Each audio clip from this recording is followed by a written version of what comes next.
आज के इस वीडियो में मैं जितने भी प्रश्न लेके आया हूँ बच्चों, वो इस साल भी बोर्ड एग्जाम में आएंगे और आने वाले सालों में भी बोर्ड एग्जाम में आएंगे। और ये जो क्वेश्चन है बार बार बार बार बार बार पूछे ही जाते हैं और हर बार आते हैं, तो इनको तो भाई रट लो और यहाँ से क्वेश्चन आएगा ही आएगा। एक बार डिस्क्रिप्शन जरूर चेक कर लेना। वीडियो अच्छी लगे तो लाइक जरूर करना। तो पहले क्वेश्चन पे आ जाते हैं बिना किसी देरी के। हमें शून्य का निकालना है ना, तो शून्य का निकालने के लिए हम क्या करते हैं, सबसे पहले जो भी हमें बहुपद दे रखा है 3x² प्लस के यहाँ पर है ना 5x, ठीक है 5x और माइनस के 28। शून्य का निकालना है तो शून्य के बराबर मान लेंगे। आपको पता है इसकी गुणा इसके साथ होनी है। ऐसी दो संख्या लेनी है जिनको हम गुणा करें। 3 को 28 से गुणा करोगे तो 84 आ जाएगा, ठीक है। ऐसी दो संख्या लेनी है जिनको गुणा करने में 84 है और घटाने पे क्या आना चाहिए 5। तो 12 सत्ते 84, 12 में से 7 को घटाओगे 5 आ जाएगा, ठीक है, कोई दिक्कत नहीं है। फिर देखिए बीच वाले पद को तोड़ना होता है, तो 12x घटाना है 7x, ठीक है, ये हमें मिल गया। अब हमें क्या करना है, यहाँ से एक जोड़ा बन गया, यहाँ से एक जोड़ा बन गया, ठीक। पहले वाले जोड़े में से 3 का भागा दोनों में जाएगा और कम से कम x का भागा दोनों में जरूर जाएगा, 3x। तो 3 तो बाहर आ गया, x² से 1x बाहर आ गया, 1x बचा, 3 चौके 12, x बाहर आ गया, नेगेटिव है नेगेटिव लग गया, 7 का भागा जाएगा, 7 बाहर आ गया, x बचा, बाहर नेगेटिव है अंदर का चिन्ह बदल जाएगा, माइनस का प्लस, 7 चौके 28, ठीक है। अब देखो ये चीज और ये चीज समान आई है, यानी कि आपने बिल्कुल सही काम किया है। अब गुणनखंड बनाना है, जो 2 बार उसे हम 1 बार लिखेंगे और जो उभयनिष्ठ निकाला हमने उसको दूसरे वाले ब्रैकेट में डाल देंगे, ठीक है। तो गुणनखंड बन गए। अब एक बार इसको 0 मानना है, एक बार इसको 0 मानना है। यदि क्या लिखेंगे, x + 4 = 0, तो प्लस का 4 इधर आके क्या हो जाएगा, माइनस का 4। और यदि 3x माइनस के 7 = 0, तो माइनस के 7 इधर आके क्या हो जाएगा, प्लस के 7। और ये जो 3 गुणे में है वो नीचे आके क्या हो जाएगा, बट्टे में लग जाएगा, ठीक है। तो ये 2 शून्य हमारे मिल गए। इसको हम अल्फा बोल देते हैं और इसको हम बीटा बोल देते हैं। कोई दिक्कत यहाँ तक, कोई परेशानी यहाँ तक नहीं होगी।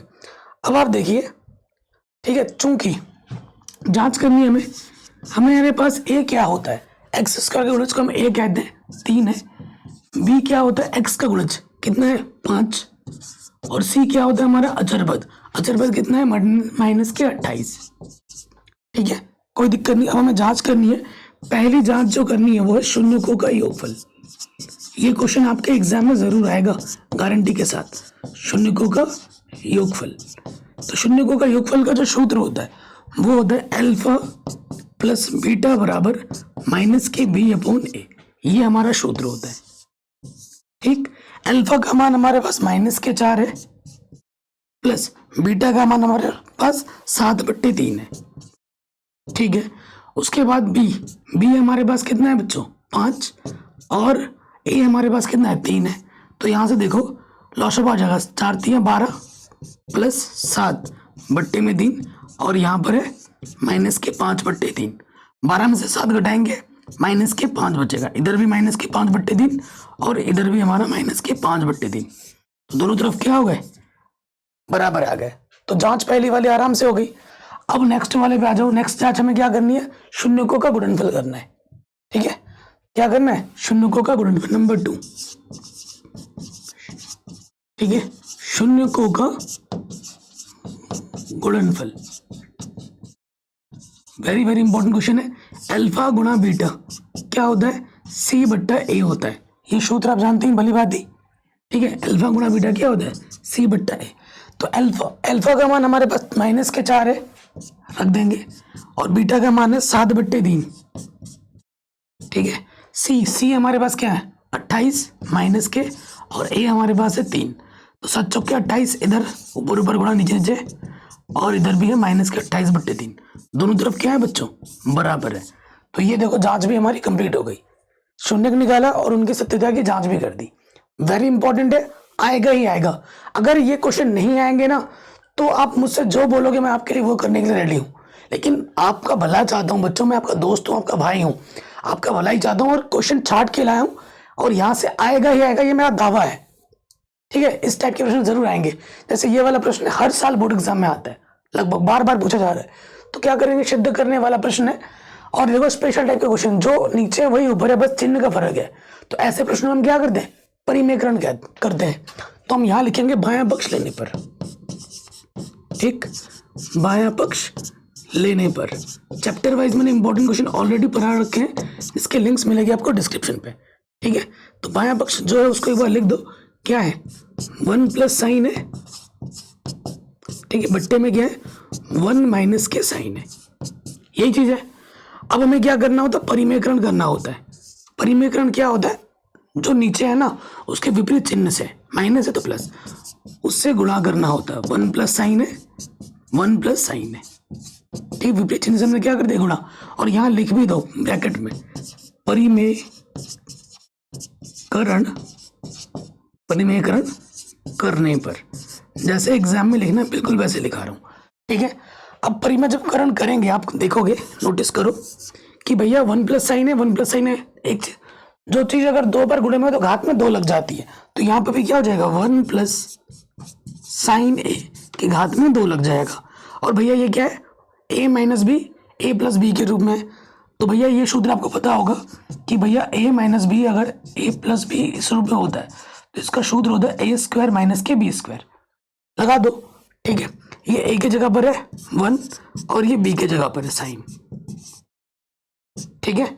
और आप फिर से एक सर्वसमीकरण जानते हैं, क्या जानते हैं कि 1 माइनस साइन स्क्वायर ए किसके बराबर होता है, कॉस स्क्वायर ए के बराबर होता है। तो ये लगाओ यहाँ पर सूत्र में, देखो।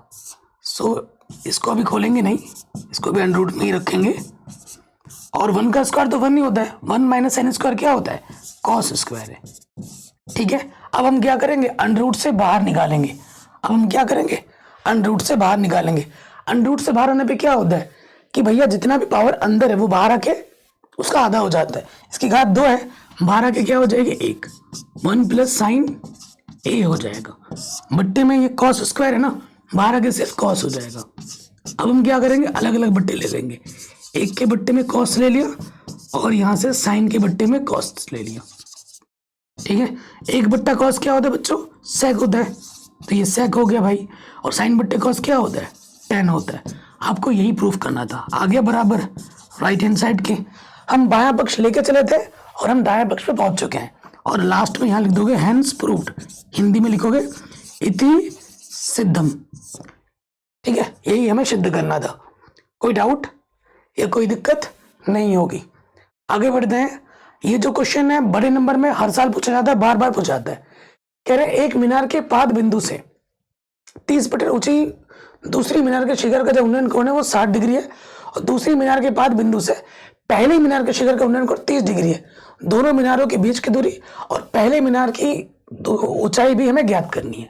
सो क्वेश्चन पढ़ा, चित्र बनाएंगे। हमारे पास 2 मीनार है, एक बड़ा मीनार है, एक छोटा मीनार है, ठीक है। और ये हवा में तो लटकेंगे नहीं, और ये जमीन है, ठीक है। एक मीनार के पाद बिंदु से 30 मीटर ऊंचाई, हम मान लेते हैं कि इस मीनार की जो ऊंचाई है ना, इस मीनार की जो ऊंचाई वो 30 मीटर है। पाद बिंदु मतलब ये जमीन वाला, और शीर्ष वाला बिंदु ये होता है, ठीक। कह रहे एक मीनार के पाद बिंदु से 30 मीटर ऊंची दूसरी मीनार के शिखर का जो उन्नयन कोण है, ठीक है, कितना है 60 डिग्री है। ये वाला जो कोण है वो 60 डिग्री है, ठीक है। और फिर हमें क्या बोला गया है, दूसरी मीनार के पाद बिंदु से अगले वाले का जो शिखर का जो उन्नयन कोण है वो कितना बोला गया है, 30 डिग्री है। ये 30 डिग्री है, ठीक। इनके बीच की दोनों मीनारों के बीच की दूरी क्या होगी, ये मान लेते हैं कि दोनों मीनारों के बीच की दूरी x होगी, ठीक। और इस वाले मीनार की ऊंचाई निकालनी, मान लेंगे कि इसकी ऊंचाई h है, माना दूसरी मीनार की ऊंचाई क्या है, h है। नाम दे दो भैया A B C D। एकदम सिंपल सा क्वेश्चन है, चित्र आपका बन चुका है। अब बस आपको इसको क्या करना है, हल करना है। तो देखिए त्रिभुज, ठीक है, त्रिभुज कौन से वाले में आ जाओ, इस वाले में आ जाओ, ए बी सी में, त्रिभुज ए बी सी में। देखो भैया ये हमें पता है और ये हमें निकालना है, दोनों के बीच की दूरी। तो जो पता है और जो निकालना है उसके बीच संबंध लगा दे। ए बी पता है और बी सी हमें निकालना है। कोण के सामने वाली भुजा क्या होती है, लंब, और ये हुआ आधार, लंब बटा आधार tan थीटा। थीटा हमारा कितना है, 60 है, मान रखो। ए बी हमारे पास कितना है, 30 है, BC को अपने x माना है और tan 60 का मान होता है √3। ठीक है, आगे हल करेंगे। ये गुणे का इधर के बट्टे में आ जाएगा और ये बट्टे का इधर के गुणे में आ जाएगा। आगे थोड़ा और हल कर लो, √ का भी नीचे नहीं छोड़ते, तो √3 से ऊपर नीचे क्या कर देंगे, गुणा कर देंगे। ऊपर नीचे क्या कर दिया, गुणा। इधर हमारा x है, √3 गुणा √3 क्या होता है, सिर्फ 3 होता है। 3 से काटोगे 3 दाई। ठीक है, तो x का जो मान आ जाएगा वो आ जाएगा 10 √3, इतना मीटर। तो ये पहला आंसर आ जाएगा। ये क्या है भैया, दोनों मीनारों के बीच की दूरी है। ठीक है, हमने छोटा वाला समकोण त्रिभुज लिया, अब हमें क्या लेना, बड़े वाला समकोण त्रिभुज लेना है। पुनः त्रिभुज BCD में अब हमें x मालूम हो चुका है। ठीक है, ये निकालना है और ये अब की बार हमें पता चल चुका है। ठीक है, इनके बीच लगाएंगे संबंध, ये हो जाएगा CD बट्टे BC। फिर से देखो, कोण के सामने वाली भुजा लंब और ये आधार, लंब बटे आधार क्या होता है, tan थीटा। थीटा कितना है, बड़े वाले में 30 डिग्री। मान रखो ये इसको हमने h माना है, BC हमने x माना है, tan 30 का मान होता है 1/√3। ठीक है, h तिरछे गुणा करेंगे, x एकम x बट्टे में √3। अब हम क्या करेंगे, x का मान रख देंगे। x का मान कितना है, 10 √3 बट्टे में क्या है, √3। √3 से √3 घटा, h का मान कितना आ गया, 10। ठीक है, तो इस वाले की जो ऊंचाई होगी वो कितनी होगी, 10 होगी। दूसरे वाले मीनार की जो ऊंचाई होगी वो 10 मीटर होगी। ये हमें हमारा उत्तर बड़े आराम से मिल गया। कोई डाउट या कोई दिक्कत, बिल्कुल नहीं होनी चाहिए। नेक्स्ट कह रहे एक द्विघात बहुपद ज्ञात कीजिए जिसके शून्यों का योगफल तथा गुणनफल क्रमशः इतना और इतना है। आएगा ही आएगा, जितने भी प्रश्न मैं करा रहा हूं ना, या तो यही प्रश्न आ जाएंगे या फिर नंबर्स बदलेंगे, लेकिन आएगा ऐसा जरूर, ये मैं दावे के साथ कह रहा हूं। ठीक है, देखो दिया क्या है, जैसे एग्जाम में लिखना है बिल्कुल वैसे लिखवाएंगे। हमें दिया है शून्यकों का योगफल दे रखा है ना, पहला वाला यहाँ लिखेंगे शून्यकों का योगफल। ठीक है, शून्यकों का योगफल मतलब alpha plus beta, proper way में लिखेंगे। अल्फा प्लस बीटा क्या है, √2 है। ठीक, उसके बाद हमें क्या दे रखा, शून्यकों का गुणनफल। शून्यकों का गुणनफल ये हमें दे रखा है। ठीक है, गुणनफल हमें क्या दे रखा है, अल्फा गुणा बीटा। भैया ये हमें दे रखा है 1/3। हमें निकालना है द्विघात बहुपद। क्या निकालना है, द्विघात बहुपद। तो यहां लिखेंगे द्विघात बहुपद। इसका फॉर्मूला होता है, पता होगा आपको, x² minus alpha plus beta, शून्यकों का योगफल प्लस शून्यकों का गुणनफल। ये आ जाता है, ये सूत्र है, आप जानते हैं भली बात ही। इसको डब्बे में एक बार बंद कर लो। अब सारा मान यहाँ रख देंगे, आगे हल करेंगे। सो देखिए क्या हो जाएगा, आगे जब हल करेंगे तो x², ठीक, अल्फा प्लस बीटा कितना है, √2 बाहर से गुणे में x, और अल्फा बीटा कितना है, 1/3। आप आंसर यहाँ पे भी छोड़ सकते हो, छोड़ोगे तो पूरे नंबर मिलेंगे, लेकिन थोड़ा और हल कर लेते। लॉस हो जाएगा 3 के गुणा x के करेंगे, x² से करेंगे 3x², फिर 3 हो जाएगा 3 √2x। ठीक है, और ऊपर 1 भागा। देखिए हल कर लिया। इसलिए जो बहुपद होगा ना हमारा द्विघात बहुपद, ठीक है, हमारा जो द्विघात बहुपद होगा वो क्या हो जाएगा, सिर्फ ऊपर वाला लिखा जाता है। वैसे तो यहाँ पर भी आंसर छोड़ सकते हो, लेकिन हल करके सिर्फ ऊपर वाला लिखा जाता है। 3x², 3 √2x प्लस का 1, ये हमें हमारा उत्तर मिलेगा। ठीक है जी, ये हमें हमारा उत्तर मिलेगा। हो गया, कोई दिक्कत हो, कोई परेशानी हो, आप वीडियो को एक बार दोबारा जरूर देखें। आगे बढ़ते हैं। कह रहे निम्नलिखित सारणी किसी अस्पताल में एक विशेष वर्ष में भर्ती हुए रोगी की आयु को दर्शाती है। उपयुक्त आंकड़ों को बहुलक हमें ज्ञात करना है, मतलब कुल मिला के बहुलक हमें निकालना है। सब देखो, बहुलक का जो सूत्र होता है,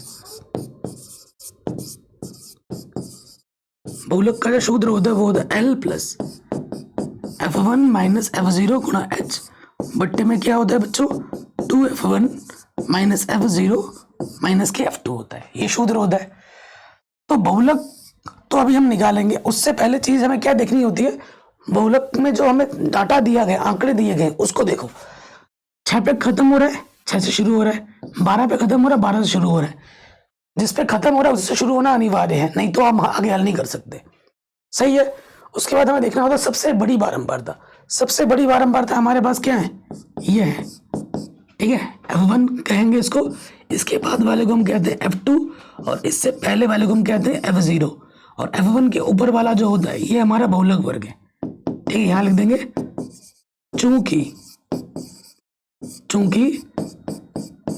बहुलक वर्ग क्या है हमारे पास, 18 से 24 है, इसलिए बहुलक वर्ग की जो निम्न सीमा है ना वो है 18। और जो इनके बीच का अंतर है 6 से 12, 12 से 18, 18 से 24, कितने का अंतर है, 6 का अंतर है। अंतर कभी माइनस में नहीं होगा, ये ध्यान रखना।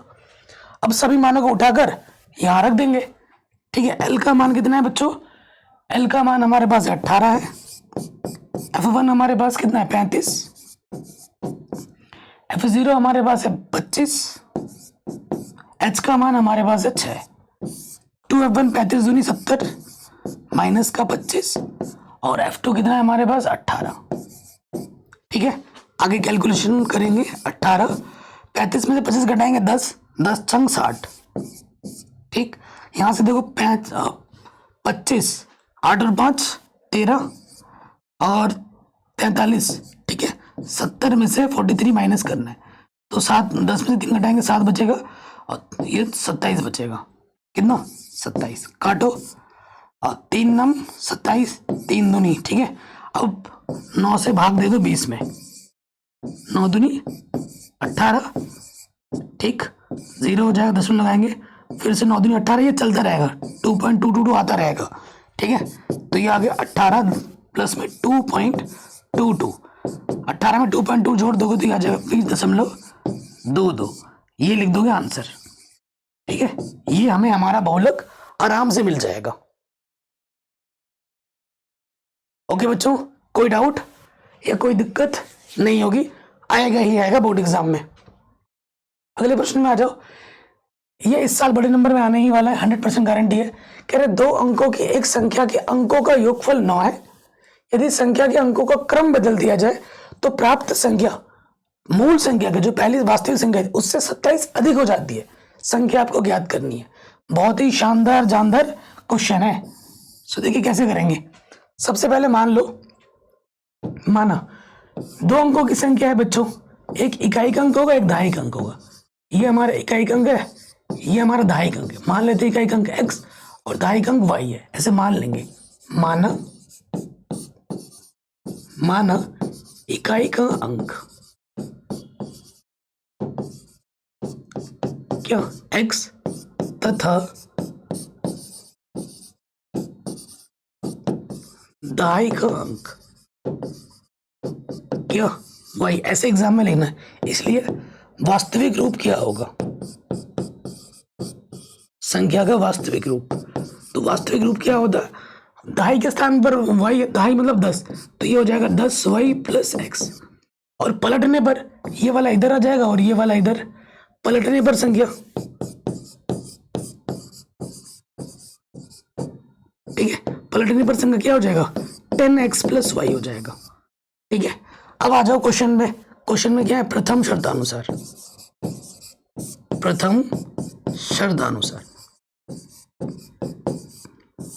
प्रथम शर्त में क्या बोला गया है कि दोनों संख्या का योगफल यानी कि x और y को जब जोड़ दिया जाता है तो हमें क्या मिलता है, तो हमें मिलता है 9 है। x प्लस वाई को अगर हम जोड़ेंगे तो कितना आएगा, 9 आएगा। तो पहली कंडीशन से हमें पहला समीकरण मिल गया, ठीक। उसके बाद आ जाएंगे दूसरे शर्त में, द्वितीय शर्तानुसार।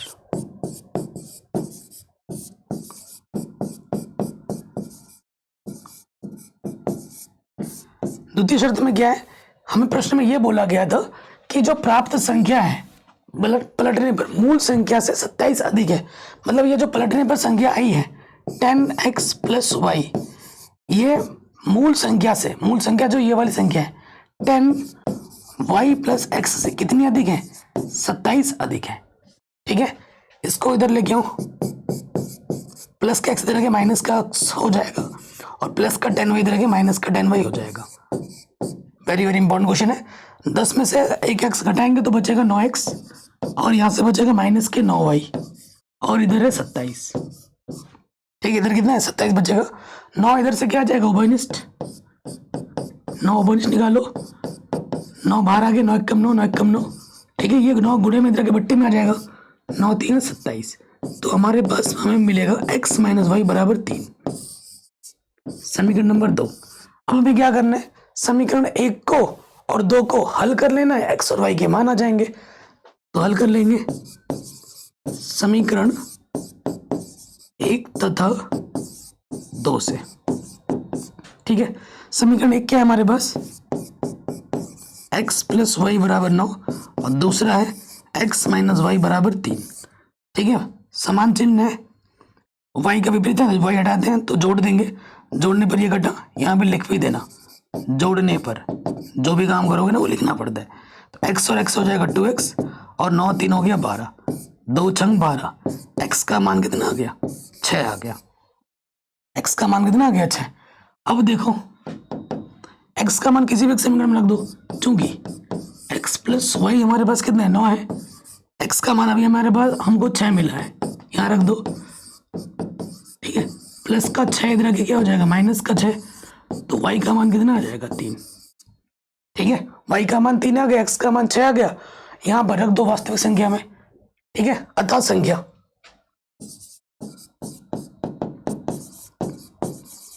ठीक है, हमने संख्या क्या मानी थी, अगर ध्यान से देखो, इस वाले को x माना था, इस वाले को y, तो y का मान मिला है 3 और x का मान मिला है 6। तो संख्या कितनी होगी, वो संख्या होगी 36। वो संख्या कितनी होगी बच्चों, 36 होगी। ये क्वेश्चन आपके बोर्ड एग्जाम में इस साल बड़े नंबर में आएगा ही आएगा, या तो 4 नंबर में आएगा या सीधे सीधे 6 नंबर में आएगा, लेकिन आएगा जरूर बड़े नंबर में, गारंटी के साथ। नेक्स्ट कह रहे हैं, यदि दी गई आकृति में DE समानांतर AC है, ये जो DE है ना, ये AC के क्या है, समानांतर है, तो x का मान ज्ञात करना है। ये जो आप x देख रहे हैं ना, इसका मान आपको ज्ञात करना है। और ये ऐसा प्रश्न 1 नंबर में या फिर 2 नंबर में बोर्ड एग्जाम में हर साल आता है, हर साल आता है। तो कैसे लिखेंगे आप प्रश्न एग्जाम में, हम लिखेंगे दिया है, क्योंकि सब्जेक्टिव में है ना, तो प्रॉपर वे में लिखना पड़ेगा पूरा। दिया है, दिया क्या है, DE समानांतर है AC के। ठीक है, अतः थेल्स प्रमेय से,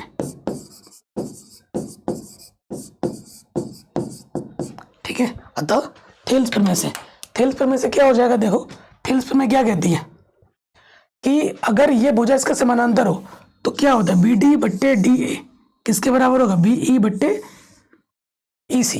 ठीक है, तो हम जान दें तो क्या हो जाएगा, थेल्स के प्रमेय से BD बट्टे DA किसके बराबर हो जाएगा, BE बट्टे में EC। ठीक है जी, अब हम मान रख देंगे, BD का मान हमारे पास 3 है और DA का मान भी हमारे पास 3 है। ठीक है, फिर इस BE का मान x है और नीचे वाले का मान 4 है। तो देखो 3 1 कम 3, तिरछे गुणा कर दोगे, 4 1 कम 4। ठीक है, x का मान कितना होगा, 4 सेंटीमीटर हो जाएगा। सिंपल सा क्वेश्चन है और हर साल एग्जाम में आता ही आता है, तो ये भी हमारा आराम से बन गया। अगला क्वेश्चन है वेरी वेरी इंपॉर्टेंट, हर बार आता है और बार बार आता है, इस साल भी आएगा। y अक्ष पर वो बिंदु ज्ञात कीजिए जो बिंदु इतने इतने से समदूरस्थ हो। ठीक है, y अक्ष पर आपको बिंदु ज्ञात करना और समदूरस्थ बोला है।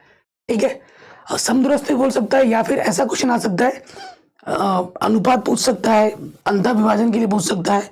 ठीक है, क्योंकि कुछ ही क्वेश्चन रखे हैं मैंने, चैप्टर वाइज इंपॉर्टेंट क्वेश्चन मैंने बना रखे, उनको जरूर देख लेना। मॉडल पेपर करा रखा है, विगत वर्षों के प्रश्न पत्र करा रखे, सब कुछ चैनल पे मिल जाएगा, लिंक्स मिलेगी डिस्क्रिप्शन पे, डिस्क्रिप्शन जरूर चेक कर लेना।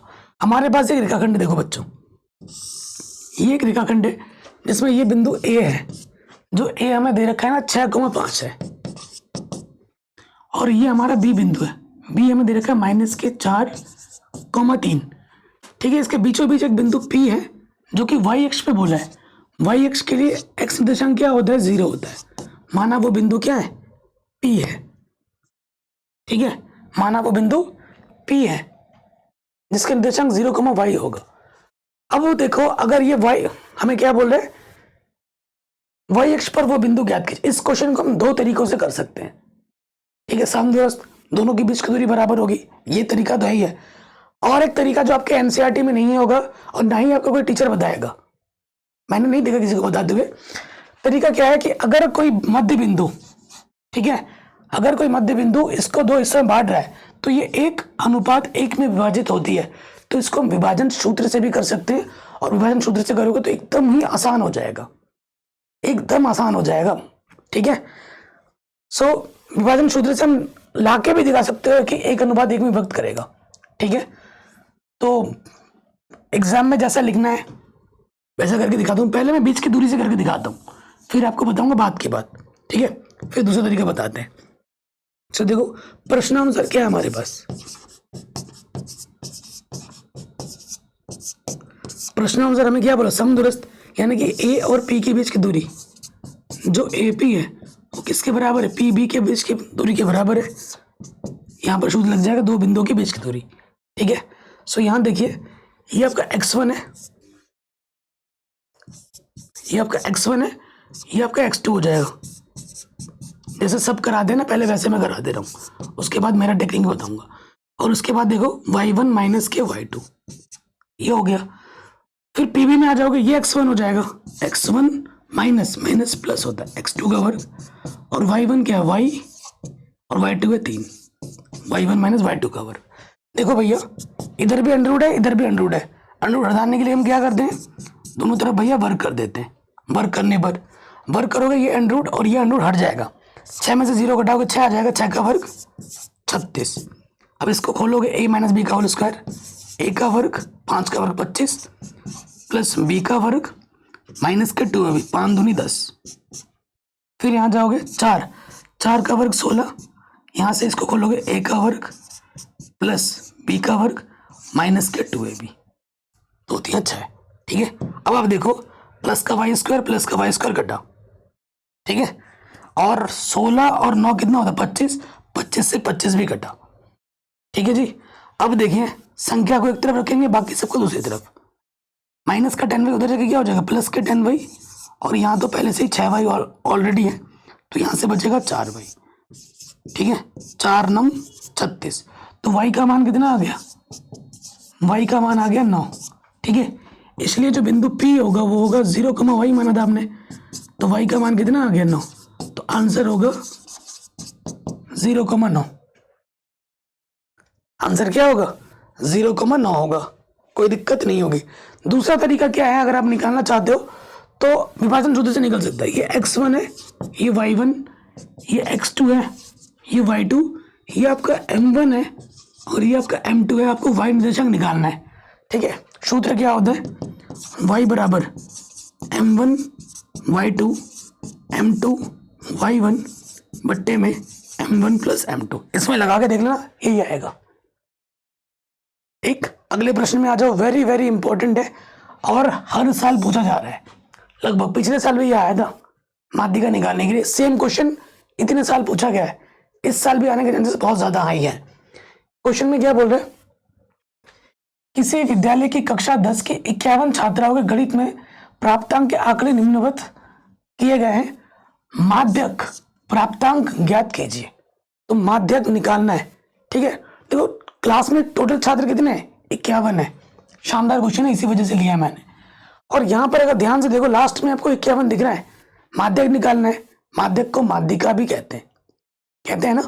सो देखो भाई माध्यक जब जब हमें निकालना है, हमें निकालना संचय बारंबारता, संचय बारंबारता एक्चुअली ये दिया हुआ है लास्ट में 51 है, तो आपको बारंबारता इस प्रश्न में नहीं दी। कई बच्चे कंफ्यूज कर जाते हैं कि सर हमें ना पता नहीं लग पाता, और यहाँ वर्ग अंतराल भी देखो नहीं है प्रॉपर वे में, तो उसको भी हमें बनाना है। बच्चों के मन में याद है कि सर हमें पता ही नहीं चल पाता कि सर ये बारंबारता दे रखी है या संचयी बारंबारता दे रखी है। देखो टिप्स क्या है, अगर हमें बच्चों का कुल आंकड़ा दे रखा है कितना 51 है और 51 आपको लास्ट में दिख जा रहा है, तो इसका सीधा मतलब है कि ये आंकड़ा CF दे रखा है, F आपको निकालना पड़ेगा, ठीक है। कैसे निकालना पड़ेगा, तो हम बनाते हैं, ठीक है। वर्ग अंतराल हो जाएगा इधर, यहाँ पर बारंबारता आ जाएगी और इधर हम संचयी बारंबारता बना लेंगे, ठीक। तो देखो सबसे पहले जगह कम है बहुत, सबसे पहले जगह कम है बहुत, यहाँ पर हम लिखेंगे वर्ग अंतराल सिंबल में, यहाँ बारंबारता और यहाँ संचयी बारंबारता। पहले वाले को ना ऐसे ही लिख दो 50 से कम, इसको ना ऐसे का ऐसे लिख दो 50 से कम। फिर क्या 50 से 60, 60 से 70, 10 का अंतर है। तो अगला कॉलम आएगा 50 से 60, फिर आएगा 60 से 70, 70 से 80, कहाँ तक जा रहा है 100 तक।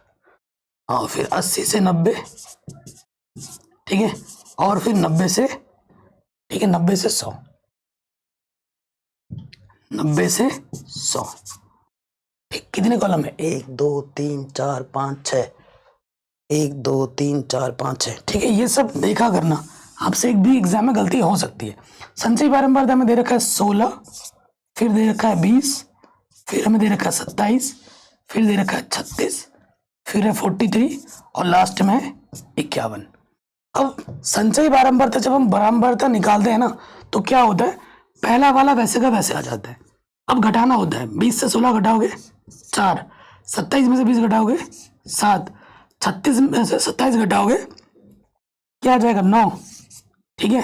43 में से 36 घटाओगे तो 7 आ जाएगा, ठीक है 7, और 43 में से 51 में से 43 घटाओगे 8 आ जाएगा, ठीक है। कितना आ जाएगा 8। ओके, अब इन सबको अगर जोड़ोगे ना तो 51 आएगा। और f के कुल योगफल को हम क्या कहते हैं माध्यिका निकालने के लिए, n कहते हैं। यहां पर जितना होता है यहां पर भी उतना ही होता है, ठीक हो गया, कोई दिक्कत नहीं। अब प्रश्न में आ जाएंगे, ठीक है। अब हम क्या आ जाएंगे प्रश्न में, माध्यक का जो सूत्र होता है वो मैं यहां एक बार लिख देता हूं। क्या होता है L प्लस n/2 माइनस का CF गुणे में H बट्टे में F, ठीक है। नेक्स्ट स्टेप में हमें क्या करना होता है, हमें n/2 देखना होता है। n/2 यानी कि n हमारे पास कितना है, n हमारे पास है 50, ठीक है। n हमारे पास कितना है 51 है, 50 और 1 51 है, ठीक है। काटोगे इसको, 2 दूनी 4, 2 पंजे 10, 2 पंजे 10। आपको 25.5 से ज्यादा ढूंढना है CF में, पहली बार जो ज्यादा आएगा तो वो है CF में, ये है 27, तीसरे नंबर पर है, यहाँ पे भी तीसरे नंबर पे आ जाओगे, ठीक है। तो ये किस कॉलम में भैया, F के कॉलम में ये F होता है, जहां से आपने ढूंढा है ना जस्ट उसके ऊपर वाला ये क्या होता है, ये हमारा CF होता है, ठीक है। और ये जो है ना हमारा, ये हमारा माध्यक वर्ग होता है। तो यहाँ लिखेंगे चूंकि, और ये कोई भी काम रफ में नहीं करना, फिगर में करना है, पहले बता रहा हूँ। बच्चे पूछते हैं कि सर ये क्या रफ में करना है, नहीं, कुछ भी रफ में नहीं करना है, सारा फिगर में ही होगा, ठीक है। माध्यक वर्ग क्या है हमारे पास 60 से 70 है, तो माध्यक वर्ग की निम्न सीमा क्या है भाई 60 है, और कितने का अंतर है 60 70 यानी कि 10 का अंतर है। सारे मान पता चल चुके हैं, उठाकर यहां पर रख दीजिए। L का मान हमारे पास है 60, n/2 हमारा आया था 25.5, CF हमारे पास है कितना 20, CF हमारे पास है 20, H हमारे पास है 10। कहीं पर कैलकुलेशन मिस्टेक हो तो एक बार दोबारा देख लेना। और F हमारे पास कितना है 7 है। सो यहाँ हल करेंगे 60, यहाँ से बचेगा 5.5 को 10 से गुणा करेंगे तो 55 आ जाएगा, बट्टे में है 7। अब हमें हमको भाग देना है, 7 से भाग देना है 55 में, 7 8 7 7 49, 7 8 56 ज़्यादा हो जा रहा है, 7 7 49 घटाएंगे तो कितना बचेगा 6.0, 7 8 56, ठीक है, 7 8 56 4 आ गया, 0 बढ़ाएंगे 0.2 स्थान तक ले लो, 7 5 35, ठीक है। ये चलता जाएगा 0.2 स्थान तक ले लिया हमने, तो यहाँ आ गया 60 प्लस में है 7.85, ठीक है। कैलकुलेशन में कहीं गड़बड़ तो नहीं हो रहा है, नहीं। 100 बट्टे में है 50, हल किया ये आ गया। अब जोड़ देना है, साथ में ये जोड़ोगे तो 67.85, ये आपको आपका उत्तर माध्यिका आराम से मिल जाएगा, ठीक है जी। ये आपको आपका आंसर आराम से मिल गया, वेरी इंपॉर्टेंट है, आएगा ही आएगा, कोई दिक्कत तो नहीं है यहां पर, ठीक है जी। आगे बढ़ते हैं, अगला क्वेश्चन है 4 सेंटीमीटर त्रिज्या वाले एक वृत्त के त्रिज्यखंड ओ ए पी बी का क्षेत्रफल ज्ञात कीजिए जिसका कोण 30 डिग्री है।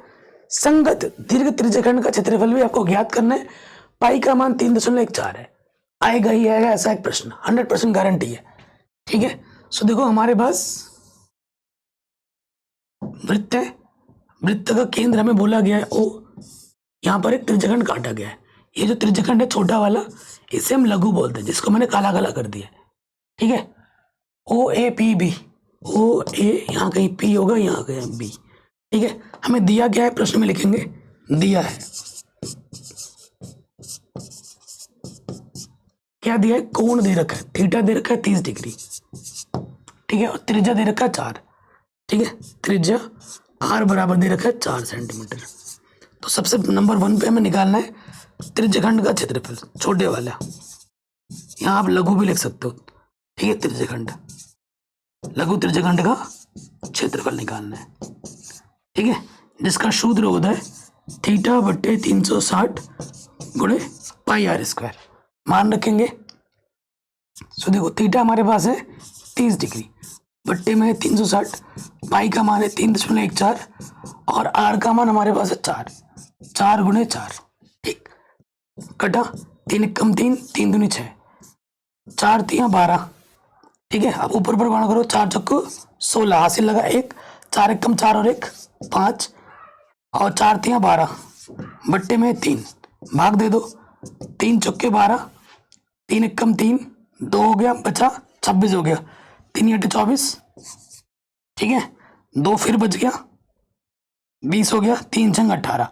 तो यहीं पे रहने दो, दशमलव के 2 स्थान तक लेते हैं, यही बहुत है। तो ये चलता जाएगा ना। इतना सेंटीमीटर स्क्वायर हमें मिल गया, इतना सेंटीमीटर स्क्वायर हमें मिल गया आराम से। ठीक है, ये पहला आंसर आ गया। ये हमें मिला लघु त्रिज्यखंड का क्षेत्रफल, काले वाले का हिस्सा। अब हमें सफेद वाला निकालना है। सफेद वाला क्या है हमारा, दीर्घ त्रिज्यखंड का क्षेत्रफल। नंबर 2 हमें निकालना है दीर्घ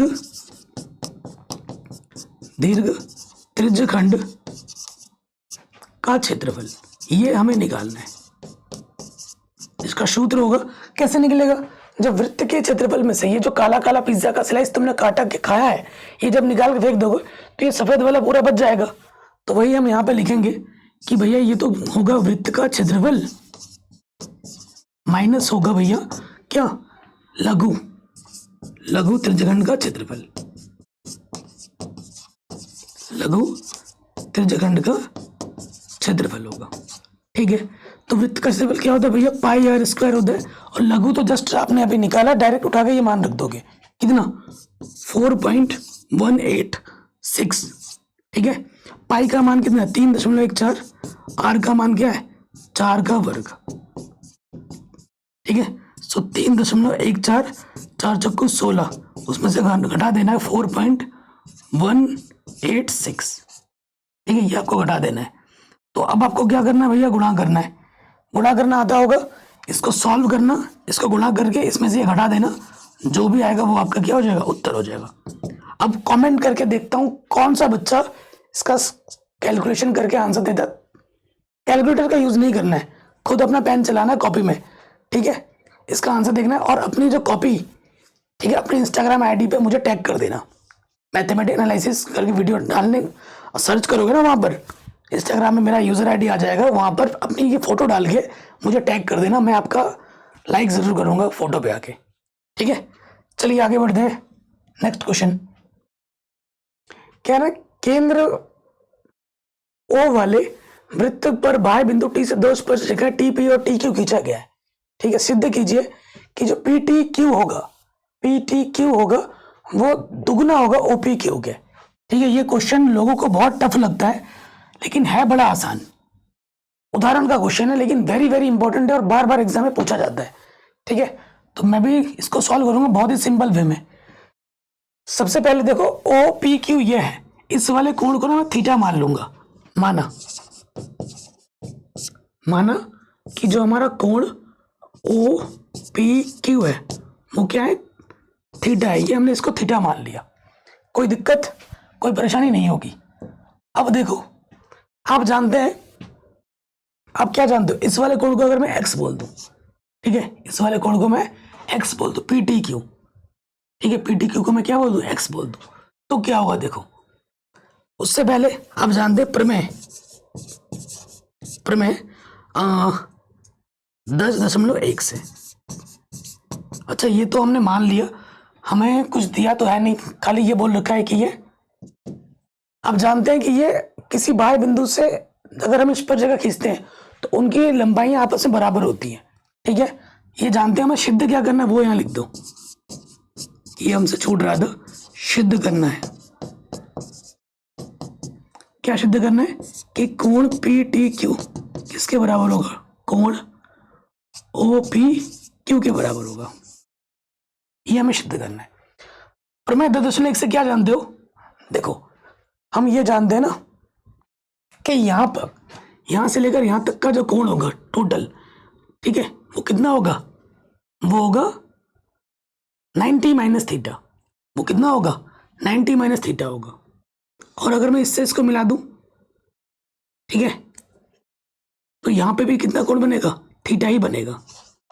क्यों, आप बोलोगे भैया ये वाला कोण थीटा क्यों बोल दिया आपने, क्योंकि ये त्रिज्या है, ये भी तो त्रिज्या है ओ से लेकर क्यू तक। और किसी त्रिभुज में अगर दो भुजाएं समान है तो उनके बीच का कोण भी क्या होता है, संगत कोण बराबर होते हैं, कक्षा 9 में पढ़ा है। ठीक है, सो देखिए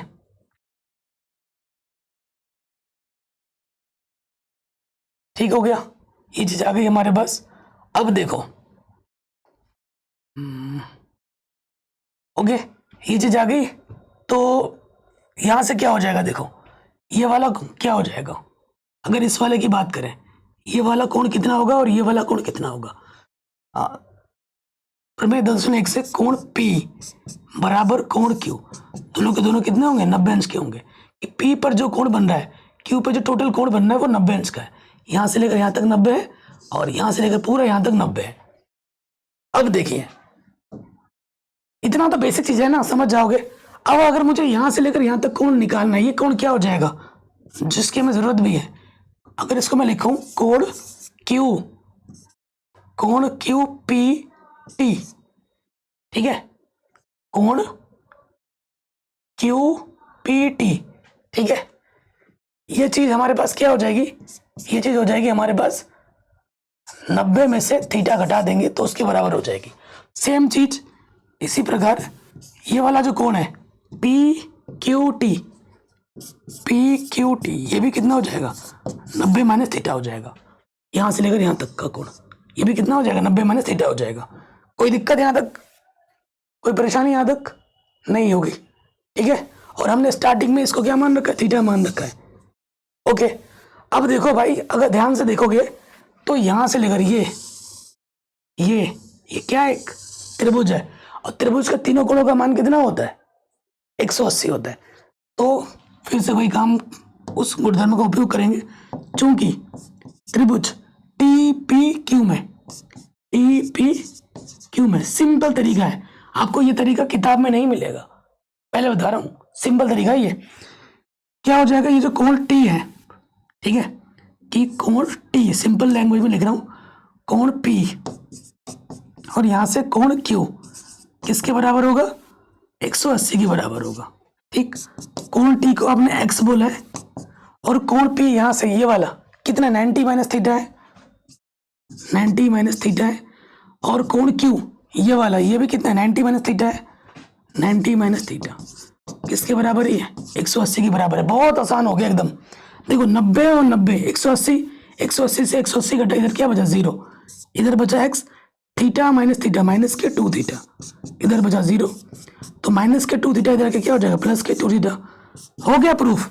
x आपने किसको बोला था, इसको बोला था ना x, ये वाला कोण x है, पी टी क्यू, x की जगह पे क्या लिखोगे, कोण पी टी क्यू, और थीटा आपने किसको बोला था, ओ पी क्यू को, ओ पी क्यू को। आपको यही सिद्ध करना था, हैंस प्रूव्ड। ठीक है, आपको यही सिद्ध करना था, हो गया प्रूफ। इससे सरल तुम्हें कहीं नहीं मिलेगा, किताब में भी नहीं है, ये इतना आसान तरीके से बताया, तो जरूर कर लें इसको। ठीक है, बोर्ड एग्जाम में जरूर आएगा।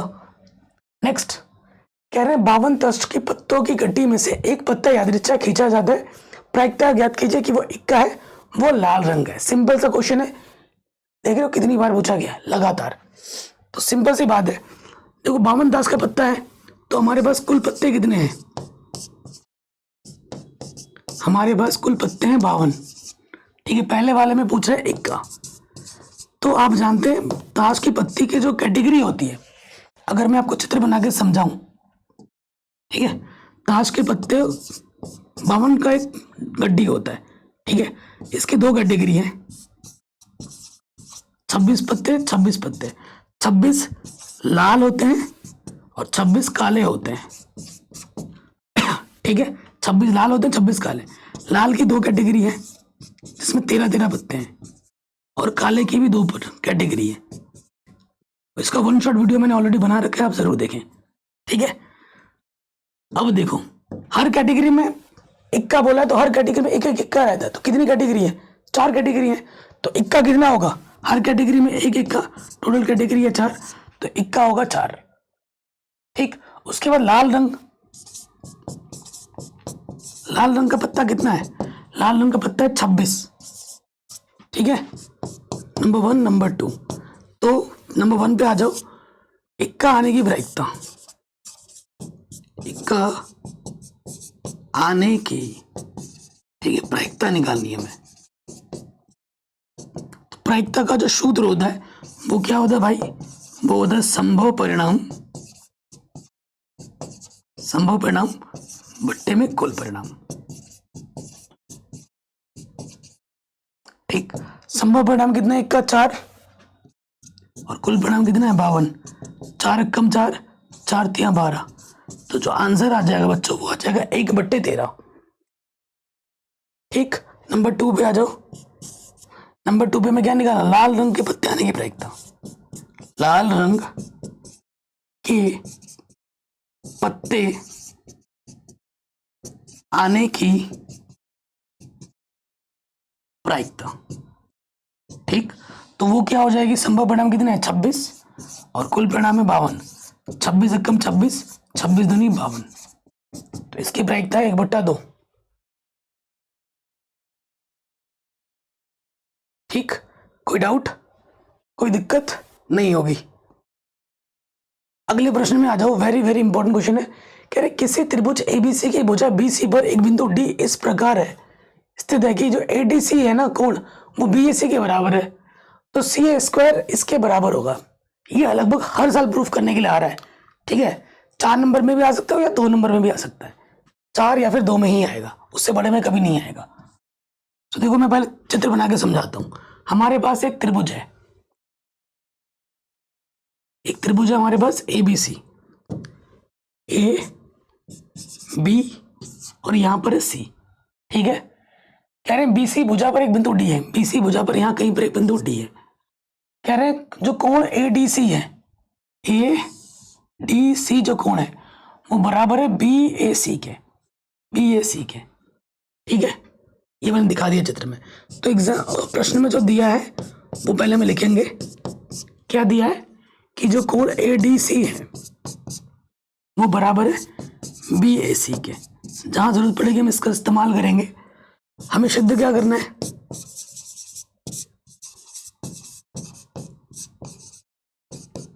हमें सिद्ध करना है कि जो सी ए स्क्वायर है वो किसके बराबर है? सी बी गुणा सी डी के बराबर है। ठीक है, ये चीज बराबर है। देखो सी बी किधर है भाई? सी बी ये पूरा, ठीक है। सी डी क्या है? ये छोटा वाला। उसके बाद सी है, इस छोटे वाले में आएगा, और सी है इस बड़े वाले में भी आएगा। यानी कि इस बड़े वाले त्रिभुज को इस छोटे वाले त्रिभुज को क्या दिखाना पड़ेगा? समरूप। तो यहां लिखेंगे त्रिभुज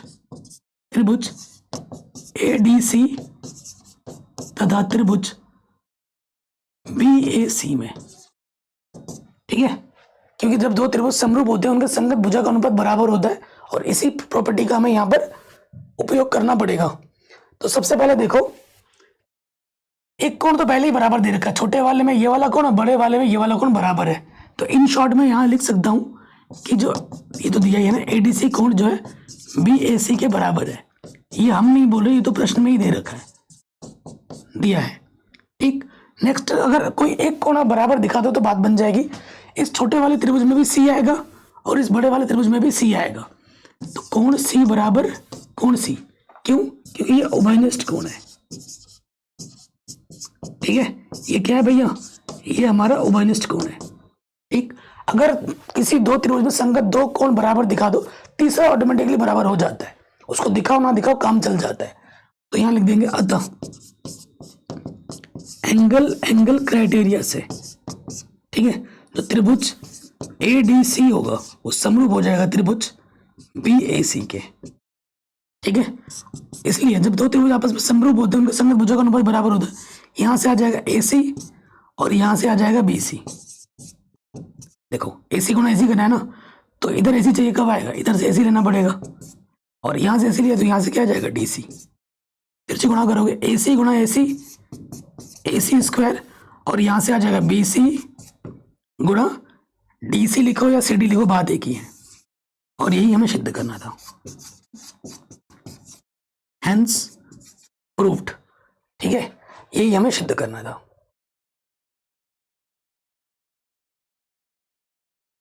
आगे बढ़ते हैं। कह रहे के किस मान के लिए जो समीकरण है इतना और इतना एक अद्वितीय हल होगा। ऐसा एक प्रश्न आपको हर साल देखने को मिलता ही मिलता है। अद्वितीय हल के लिए बात कर रहा है, तो देखो सब्जेक्टिव में आएगा तो पूरा लिखना पड़ेगा आपको। दिया है, क्या दे रखा है? समीकरण दो जो दे रखे, kx प्लस 2y किसके बराबर है? 5, और दूसरा हमें दे रखा है 3x प्लस y बराबर 1। ठीक है, ध्यान से देखना, चूंकि a1 कितना है हमारा k, b1 कितना है y का गुणज 2, और c1 कितना है प्लस का 5, इधर के क्या हो जाएगा? माइनस के 5। कुछ भी हमें उस तरफ नहीं छोड़ना होता है, इधर लेके आना होता है। a2 कितना है? 3, b2 कितना? y का गुणज कुछ नहीं है तो 1 है, और c2 कितना है हमारे पास? प्लस का 1, इधर आके क्या हो जाएगा? माइनस के 1। ठीक हो गया, कोई दिक्कत नहीं है। प्रश्नानुसार प्रश्न में क्या बोला गया है? अद्वितीय हल के लिए यहां लिख देंगे अद्वितीय हल के लिए।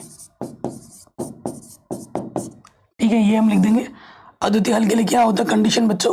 वो होता है कि भैया a1 बट्टा a2 कभी भी बराबर नहीं होता है b1 बट्टे b2 के। ये यूनिक सोल्यूशन का कंडीशन होता है। a1 क्या है हमारे पास? k, a2 हमारे पास क्या है? 3, b1 हमारे पास है 2, एंड b2 हमारे पास 1। तिरछे गुणा कर दोगे, k एक कम k और 3 दूनी 6, तो k का मान कभी 6 के बराबर नहीं हो सकता। ये हमें हमारा उत्तर बड़े आराम से मिल जाएगा। ये क्वेश्चन आपके 2 नंबर में भी आ सकता है और 1 नंबर में भी आ सकता है, लेकिन आएगा जरूर। अगला क्वेश्चन है, हर साल एग्जाम में आता है, इस साल भी आएगा। सिद्ध कीजिए कि 3 + 2 √ 5 एक अपरिमेय संख्या है। आएगा ही आएगा, 100% गारंटी है। ठीक, आएगा ही आएगा। तो देखो हमेशा इसका उल्टा मान लेते हैं, तो उल्टा मान लेंगे। माना 3 + 2 √ 5 एक परिमेय संख्या है। ठीक है, क्या है? एक परिमेय संख्या। और आप जानते हैं किसी भी परिमेय संख्या को हम p बट्टे q के रूप में लिख सकते हैं, जहां पर इस q का मान, बट्टे वाले का मान कभी 0 नहीं होता। ठीक, हमारा ये जो p और q होता है वो क्या होता है? एक पूर्णांक होता है। ये सारा लिखना होता है, और उसके साथ साथ अगर हम HCF निकालते हैं p और q का तो 1 होता है। कई बच्चे ये लिखते ही नहीं है, नहीं लिखोगे तो नंबर घटेंगे भाई, ये ध्यान रखना। अब इस क्वेश्चन में लॉजिक क्या होता है कि अंडर रूट को एक तरफ रखो, बाकी सबको दूसरी तरफ ले जाओ। ठीक, तो यहां से देखो 2 √ 5 p बट्टे q, और ये प्लस का 3 इधर क्या हो जाएगा? माइनस का 3। ठीक, आपको पता है p बट्टे q एक परिमेय संख्या, 3 एक परिमेय संख्या। परिमेय से परिमेय घटाते हैं तो परिमेय आता है, परिमेय को परिमेय से भाग देते हैं तो परिमेय आता है। ठीक, यहां से देखिए ये p बट्टे q माइनस के 3, और ये 2 गुणे में इधर क्या हो जाएगा? बट्टे में आ गया। ये हमारा क्या हो गया? बट्टे में आ गया। इसको मैं क्या बोल देता हूं? एक समीकरण बोल देता हूं। अब हमें लिखना पड़ेगा कुछ। देखो ये क्या है? एक परिमेय संख्या, और ये क्या है? एक अपरिमेय। परिमेय और अपरिमेय कभी बराबर हो सकती है क्या? बिल्कुल नहीं। तो हम यहां लिखेंगे चूंकि p बट्टे q माइनस 3 बट्टे में है 2 एक परिमेय संख्या है, ये क्या है? एक परिमेय संख्या है। ठीक, तथा हम जानते हैं,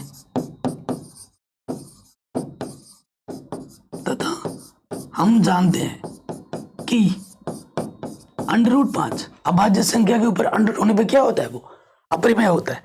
√5 एक अपरिमेय संख्या है।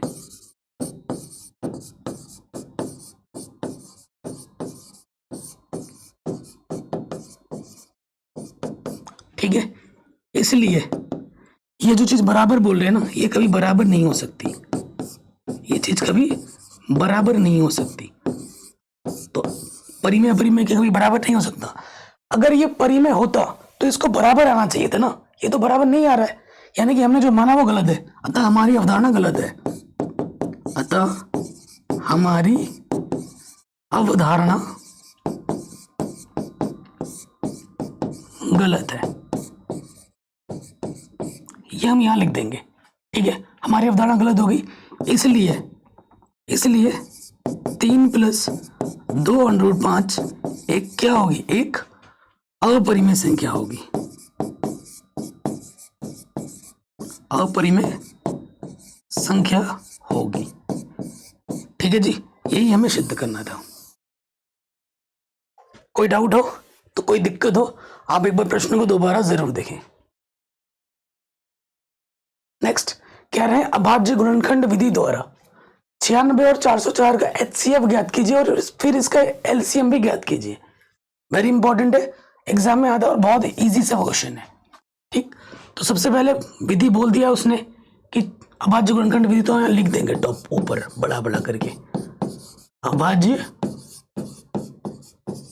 गुणनखंड विधि, ये हमने ऐसे लिख दिया। सो देखिए हमारे पास क्या है, ये 96 है और इधर क्या 404 है।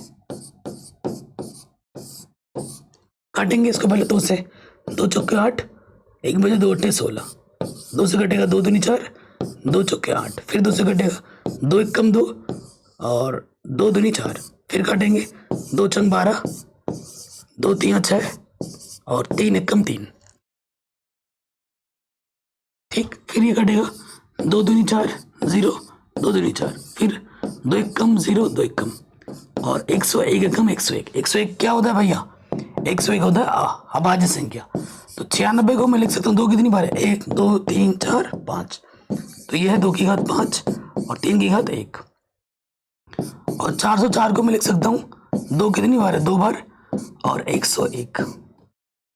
ठीक, अब 2 संख्या है तो हमें वो संख्या ढूंढनी है जो दोनों में हो, तो 2 दोनों में है। ठीक है, तो सबसे पहले हमें क्या निकालना है? हमें बोल रहा है पहले इसका HCF निकालो।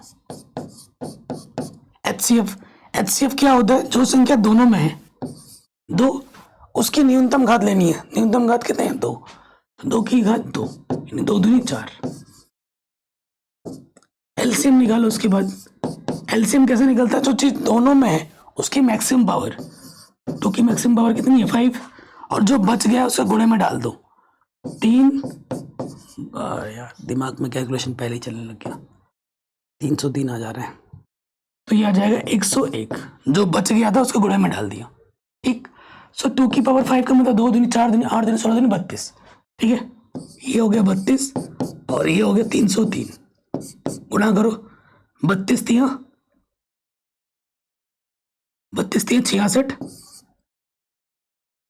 3 दूनी 6 ना 96, 66 बोल रहा हूँ, और 32 96, तो आंसर आ जाएगा 96। ये हमें हमारा उत्तर मिल गया। ये HCF 4 होगा, LCM 96 होगा। एक तरीका ये भी है जांच करने का, क्या होता है कि 2 संख्याओं का जो गुणनफल होता है वो किसके बराबर होता है? HCF गुणा LCM के बराबर होता है। ये भी आप जांच कर सकते हो, और इस जांच पे प्रश्न भी आ जाते हैं कि अगर 2 संख्याओं का HCF इतना है तो 2 संख्याओं का LCM क्या होगा। ऐसे प्रश्न भी बोर्ड एग्जाम में आ जाते हैं। नेक्स्ट प्रश्न है, कह रहे हैं द्विघात समीकरण का विविक्तीकरण ज्ञात कीजिए और मूलों की प्रकृति बताइए। एग्जाम में ऐसे भी आ जाता है कि द्विघात समीकरण का विविक्तीकरण ज्ञात कीजिए, मूलों की प्रकृति बताइए। अगर मूलों का अस्तित्व हो तो उन्हें भी ज्ञात कीजिए, ये आगे आ जाता है, 6 नंबर में आ जाता है। ठीक है, तो इसमें हम आगे का पार्ट भी कर देंगे। सबसे पहले देखो हमें दिया क्या है, वो हम लिखेंगे। दिया है, ठीक है, जैसे एग्जाम में लिखना ना बिल्कुल वैसे ही हम लिख रहे हैं। हमें दे रखा है द्विघात समीकरण। क्या दे रखा है? 2x² माइनस के 4x प्लस के 3 बराबर 0। ये द्विघात समीकरण हमें दे रखा है। ठीक है, चूंकि ए के स्थान पर क्या है भैया? 2 है, बी के स्थान पर x का गुणज माइनस के 4 है, और सी के स्थान पर क्या है भैया? अचर पद 3 है। तो सबसे पहले हमें निकालना है विविक्तिकर। विविक्तिकर को हिंदी में विवेचक भी कहते हैं और अंग्रेजी में डिस्क्रिमिनेंट बोलते हैं, और इसका सूत्र होता है b² माइनस के 4ac। ठीक, b का मान है माइनस का 4, ठीक है, 4, a का मान है 2, c का मान है 3। तो माइनस का वर्ग प्लस होता है, 4 चौको 16, 4 दूनी 8, 8 3 24। तो ये आ गया माइनस के 8। कितना आ गया? माइनस के 8। प्रकृति बतानी है, हल नहीं हो सकता। अगर d माइनस में आ जाता है ना तो हल नहीं कर सकते तुम। लेकिन चूंकि d का मान ऋणात्मक है, इसलिए अगर d का मान माइनस में होता है तो मूलों का अस्तित्व नहीं है। अस्तित्व नहीं है का मतलब कोई वास्तविक मूल नहीं है क्लास 10th के हिसाब से। अतः कोई वास्तविक मूल नहीं है, ये इसका मतलब हुआ।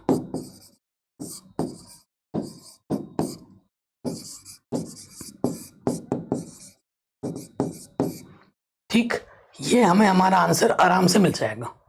कोई डाउट है, कोई दिक्कत है आपको बताइए? नहीं होगी। अगला प्रश्न है, वेरी वेरी इंपॉर्टेंट है। कह रहे यदि किसी समांतर श्रेणी के 7 पदों का योगफल 49 है और 17 पदों का योगफल 289 है, तो n पदों का योगफल कितना होगा, ये आपको बताना है। ठीक है, ये आपको बताना है। सो देखिए, सबसे पहले माना AP का ऐसे करके लिख दोगे, माना AP का प्रथम पद A और सार्वंतर क्या D है, ये हम मान लेंगे। तो आप जानते हो SN बराबर क्या होता है? SN बराबर होता है n/2 2a प्लस n-1 गुणा D, ये होता है। तो सबसे पहले हमें दिया क्या है? बड़े नंबर में आ सकते हैं, 4 नंबर में क्या दिया है? 7 पदों का योगफल S7। कितना दे रखा है? 49 दे रखा है। ठीक, तो सूत्र में रख दोगे यहां पर, n की जगह पे क्या आ जाएगा? 7 आ जाएगा। तो n/2 7/2 2a n, यानी कि 7 - 1 गुणा D, यह है 49 के बराबर। 7 से काटोगे 7 7 49, ऊपर ऊपर कट गया। यहां से देखो 2 अवनिष्ठ आ जाएगा। ए यहां से 6 बचेगा, 2 अवनिष्ठ निकाला, 2 3 6, और ये 7, 2 से 2 कटा। a प्लस 3d किसके बराबर है? 7 के। ये पहला समीकरण आ गया। ठीक, फिर हमें क्या दे रखा है? चूंकि 17 पदों का योगफल कितना दे रखा है? 289। तो n के जगह पे 17 रखना है, n/2 2a प्लस n-1 गुणा D। 289 है, तो 17 को जब 17 से गुणा कर देना 289 आता है। तो यहां से आ जाएगा 16, 2 अवनिष्ठ निकाल लो, a बचेगा 16 था, 2 8 16, 2 से 2 कटा। ठीक, 2 से 2 कटा, तो यहां बचेगा a प्लस 8d बराबर 17। यह आ गया समीकरण नंबर 2। अब हमें क्या करना है? इन दोनों समीकरणों को हल करके a और d के मान निकालने। n पदों का योगफल निकालना है। पदों का योगफल तब तक नहीं निकलेगा तब तक a और d के मान हम नहीं निकाल देंगे। अब हमें क्या करना है? समीकरण 1 और 2 को हल कर लेना है। ठीक, समीकरण 1 तथा 2 से एक हमारे पास क्या है? a प्लस 3d किसके बराबर है? 7 के, और दूसरा है a प्लस 8d 17 के। समान चिन्ह है, ए के गुणज प्लस प्लस है, समान चिन्ह होने पे हम क्या करते हैं, घटाते हैं, और घटाने पर नीचे वाला चिन्ह बदलता है। प्लस माइनस कटा, 3 में से 8 घटाओगे माइनस के 5d, 17 में से 7 घटाओगे माइनस के 10, माइनस से माइनस कटा, 5 दूनी 10, तो डी का मान क्या आ गया, 2। डी का मान इस समीकरण में रख दो, चूंकि a प्लस 3d किसके बराबर है, 7 के, और डी का मान कितना है, 2 है। 3 दूनी 6 होता है, ठीक। प्लस का 6 जो है वो इधर आके माइनस का 6 हो जाएगा, तो a बराबर क्या हो जाएगा, 1 आ जाएगा। एक a बराबर क्या आ गया, 1 आ गया। अब प्रश्नानुसार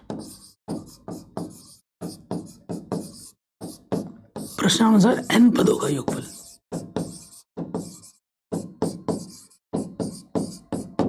सूत्र क्या होता है, n पदों का योगफल n/2 2a प्लस n-1 गुणा d होता है, यही होता है ना।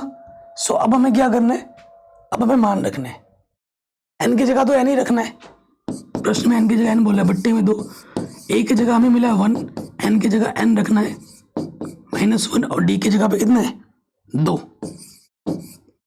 सो देखिए 2 यहां से उभयनिष्ठ है, निकाल लो,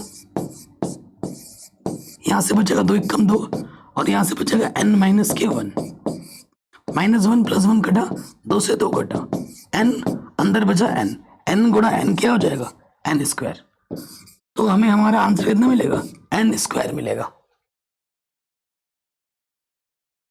हर आपको दिख रहा है ना भाई, एक बार आराम से देख लेना, थोड़ा वीडियो क्वालिटी अच्छी हाई करके देख लेना। तो ये क्वेश्चन भी होगा, ये क्वेश्चन बड़े नंबर में काफी बार पूछा गया है।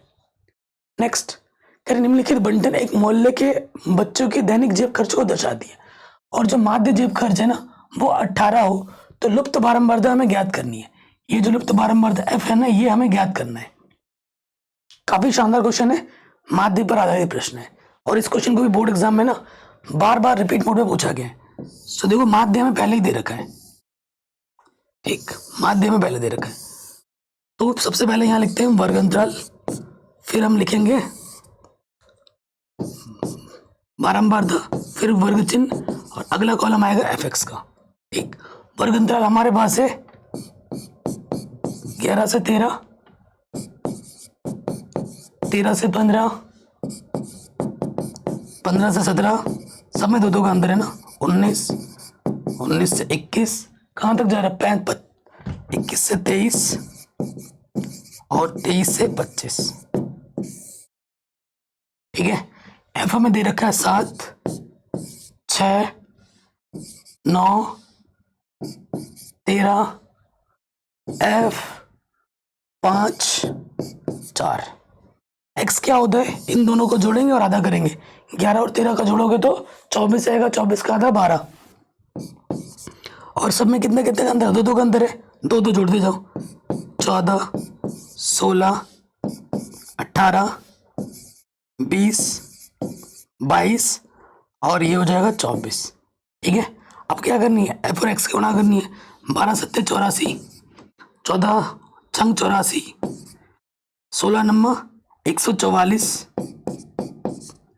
18 को 13 से गुणा करो, 18 36, 36 18 दिया 54, 4 हासिल लगा 5, 18 1 कम 18 और 5 23, ठीक है। 20 एफ, उसके बाद 22 पंजे 110, और 24 48, 48 का डबल 96, ठीक है।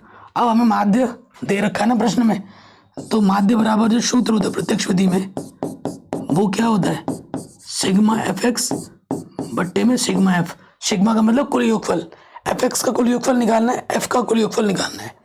तो देखो अंकों को जब हम जोड़ेंगे, ये सारे अंक हम जोड़ेंगे तो ये आ जाएगा 44, और ये प्लस में एफ अलग से जोड़ेगा, ठीक। अब इसमें आ जाओ, इसमें आप जोड़ो, 12 चौको 16, 16 और 6, 16 और 6 22, हासिल लगा 2, ठीक हो गया। उसके बाद 8 और 8 16, 16 और 4 20, 23, 23, 23 और 10 कितने हो गए, 33, हासिल 2 था, कितना हो गया 35, 35 का 5, हासिल लगा 3, ठीक है, 1 2 3 4, 4 और 3 कितने होगा 7, 752 और ये 20F अलग से जुड़ जाएगा। ठीक है, अब ये मान हमें यहाँ रख रहे हैं, प्रश्न में माध्य में ऑलरेडी दे रखा है, कितना दे रखा है 18 दे रखा है। सिग्मा एफ एक्स कितना है 752 प्लस में है 20F बट्टे में है 44 प्लस में F। ठीक है, तिरछे गुणा करो, किसी भी संख्या को हम 1 से गुणा करते हैं वही रहता है, इसको 1 से गुणा करेंगे वही रहेगा ना।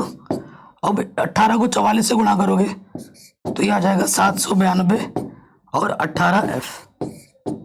ठीक, अब हमें क्या करना है, F को एक तरफ लेके आना है, ये 20F प्लस के 18F इधर के क्या हो जाएगा माइनस के 18F। 792 इस तरफ और ये प्लस का 752 इधर के क्या हो जाएगा माइनस के, तो इधर से बचेगा 40, इधर से बचेगा 2F 2 दूनी। ठीक है, तो यहाँ F का मान कितना आ जाएगा 20 आ जाएगा और ये हमें हमारा उत्तर आराम से मिल जाएगा।